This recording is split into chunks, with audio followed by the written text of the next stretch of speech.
if you introduce a negative mass, you can build a time machine, meaning that you can, in principle, go back in time and kill your grandfather, and that will be a problem. Because if you kill your grandfather, how come you exist? So physicists don't like the idea of time machines because it leads to contradictions. Mm-hmm. And if you have a negative mass, you can build a time machine. How do I know that? Because when you take a positive mass, like, the sun, the earth, a positive mass, you pass a light beam next to it. The light is delayed. Time is ticking more slowly near a positive mass. This was realized by a colleague of mine at Harvard named Erwin Shapiro, who is now in his 90s, but he calculated how much delay the light would suffer when it passes near a positive mass, according to Einstein's theory of gravity, and that was measured and verified.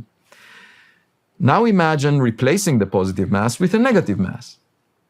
Instead of delaying the light, you will advance it. It will actually move faster. And that's a problem because once you make light move faster, you can create a time machine because you can then, in principle, visit your past. And if you don't believe that going back in time is possible, then negative masses should not exist in the universe.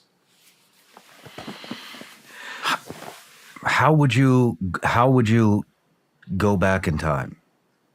I mean, so the idea is that in principle, you can build a time machine using negative masses such that you go next to the negative mass and you come back to your source at an earlier time than you left your source.